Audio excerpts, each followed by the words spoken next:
တရုတ်ဟင်းပွဲတွေထဲမှာနာမည်ကြီးဟင်းဖြစ်တဲ့ဖန်းချဲ草တန်းလို့ခေါ်တဲ့ခင်းချင်းဒီကျဲဥချင်လေးကိုဝင်မြပေးလိုက်ပါတယ်အရင်ဆုံးခင်းချင်းဒီလေးတွေကိုအတုံးသေးလေးတွေလီထားပေးပြီးတော့အတုံးကြီးတွေပါထပ်လီထားပေးလိုက်ပါမယ်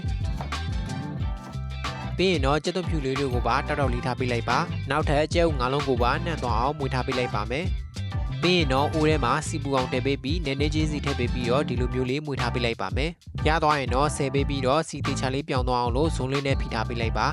ပြီးရင်တော့ပူနေတဲ့စီလေးတွေကိုပါနှစ်ဆွန်းလောက်ခတ်ထားပေးလိုက်ပါမယ်နောက်ထပ်ကြက်သွန်ဖြူလေးတွေကိုပါတဝက်လောက်ထည့်ကျော်ပေးပြီးအနံ့မွေးလာပြီဆိုရင်တော့ခင်းချင်းဒီလေးတွေကိုထည့်ပေးပြီးတော့နူးပြီးကြေလာအထိချက်ထားပေးလိုက်ပါမယ်ပြီးရင်တော့ကြက်သားမုံပန်းကန်းပြဲအကြည့်နဲ့ QC ထည့်ပေးပြီးတော့နှံ့သွားအောင်တေချာလေးမွေထားပေးလိုက်ပါ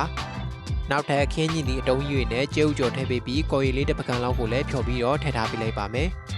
ပြီးရင်တော့အရင်ကြည့်မသွားအောင်လို့ဖြည်းဖြည်းချင်းစီမွေထားပေးလိုက်ပါနောက်ဆုံးကြက်သွန်ဖြူကြက်သွန်မိတ်နန်းနန်းမင်းထည့်ပြီးမွေထားပေးပြီးတော့ရင်တော့အခုလိုမျိုးစားလို့ရန်ကောင်းတဲ့ခင်းကြီးဒီကျဲဥချက်လေးကိုရပါပြီနော်